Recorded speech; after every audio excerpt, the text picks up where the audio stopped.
దేశంలో ఎన్నో ప్రసిద్ధ పుణ్యక్షేత్రాల్లో వేర్వేరు వంటకాలను ప్రసాదంగా అందజేస్తుంటారు.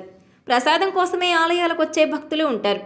నిత్యం తినే వంటకం కూడా స్వామివారికి నైవేద్యంగా సమర్పించిన తర్వాత ప్రత్యేక రుచి ఏర్పడుతుంది. అందుకే ఆలయాల్లో ప్రసాదాలు అంత ప్రత్యేకం. వాటిని కొనుగోలు చేసి భక్తులు అందరికీ పంచిపెడుతుంటారు. మరి అయోధ్యలో ప్రసాదం ఏంటి? దాని ప్రత్యేకత ఏంటి? అయోధ్య ప్రసాదానికి అంతటి ప్రాధాన్యత ఎందుకు? Watch this R24 special.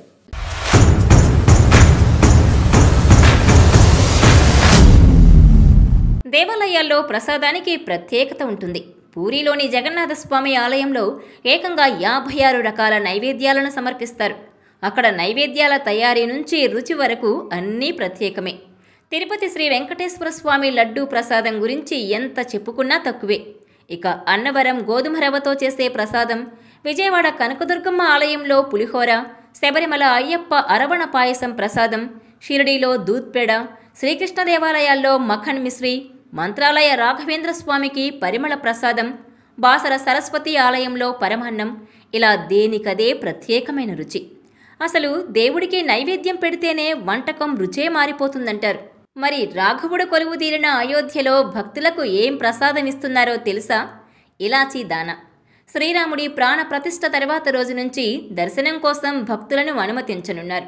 అయితే రామాలయ సందర్శనకొచ్చే భక్తులకు అందజేసే ప్రసాదం విషయంలో శ్రీరామ జన్మభూమి తీర్థక్షేత్ర ట్రస్ట్ కీలక నిర్ణయం తీసుకుంది. అయోధ్యలో ప్రసాదంగా ఇలాచీ దానా అందించాలని ట్రస్ట్ నిర్ణయించింది. ఇది తీసుకుంటే ఆరోగ్యానికి చాలా మేలు జరుగుతుందని అంటున్నారు. పంచదార, యాలకులతో తయారు చేసే ఇలాచీ దానాను ఇప్పటికే దేశంలోని కొన్ని ఆలయాల్లో భక్తులకు అందిస్తున్నారు. దీంతో ఈ ప్రసాదం తయారీ బాధ్యతను రామ్ విలాస్ అండ్ సన్స్ దుకాణానికి రామజన్మభూమి ట్రస్ట్ అప్పగించింది. ఇప్పటికే దాదాపు 5 లక్షల ఇలాచీ దానా ప్రసాదం ప్యాకెట్లు సిద్ధం చేశారు. యాలకుల గింజల వల్ల ఎన్నో ఆరోగ్య ప్రయోజనాలున్నాయి. ఇందులో పొటాషియం, మెగ్నీషియం సహా పలు ఔషధ గుణాలు ఉండడం వల్ల ఉదర సంబంధిత సమస్యలకు చక్కని పరిష్కారం అంటారు ఆరోగ్య నిపుణులు.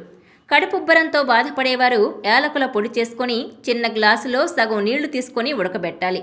పిల్లల్లో జలుబుకు యాలకులు మంచి ఔషధంగా చెప్పొచ్చు.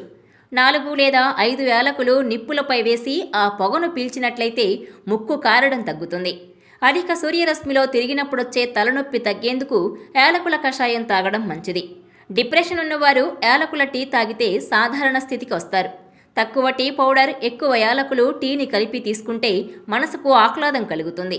ఇన్ని ఆరోగ్య ప్రయోజనాలున్న యాలకులను పంచదారతో కలిపి అయోధ్య రామభక్తులకు ప్రసాదంగా అందించనున్నారు.